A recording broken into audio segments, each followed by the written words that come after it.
ಸನ್ಮಾನ್ಯ ಶ್ರೀ ದೇವೇಗೌಡರ ಧರ್ಮಪತ್ನಿ ಸ್ವರ್ಗಸ್ಥರಾಗಿ ಶ್ರೀರಾಮ್ ಸೇನೆ ಸಂಘಟನೆಯಿಂದ ನಾವು ಶ್ರದ್ಧಾಂಜಲಿಯನ್ನು ಅರ್ಪಣೆ ಮಾಡ್ತಾ ಇದ್ದೀವಿ.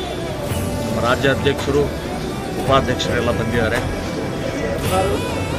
ಒಬ್ಬ ಮಹಿಳೆ ಪ್ರಧಾನಮಂತ್ರಿಗೆ, ಮುಖ್ಯಮಂತ್ರಿಗಳಿಗೆ, ತಮ್ಮ ಮಕ್ಕಳಿಗೆ, ತಮ್ಮ ಪತಿಗೆ ಯಾವ ರೀತಿಯ ಸಹಕಾರಿಯಾಗಿ ಆದರ್ಶವಾಗಿ ಬದುಕನ್ನು ಬದುಕಿದ್ರು, ಒಂದು ಜೀವನವನ್ನು ಸವಿಸಿದಂಥ ಒಂದು ಆದರ್ಶ ಮಹಿಳೆ ಅಂತ ಹೇಳ್ಬೋದು.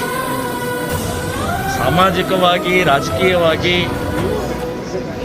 ತನ್ನ ಪತಿ, ತನ್ನ ಮಕ್ಕಳು ಬೆಳಿಬೇಕಾದ್ರೆ ಎಲ್ಲ ರೀತಿಯ ಸಹನೆಯಿಂದ, ತಾಳ್ಮೆಯಿಂದ ಮಾರ್ಗದರ್ಶನ ಮಾಡಿದಂಥ ಮಹಾ ತಾಯಿ ಚೆನ್ನಮ್ಮನವರು. ಸೊ ಅವರಿಗೆ ಸದ್ಗತಿ ದೇವರು ಕೊಡಲಿ ಅಂತನ್ನುವಂಥ ಶ್ರೀರಾಮ್ ಸೇನೆ ಸಂಘಟನೆಯಿಂದ ನಾನು ಪ್ರಾರ್ಥನೆಯನ್ನು ಮಾಡ್ತೀನಿ.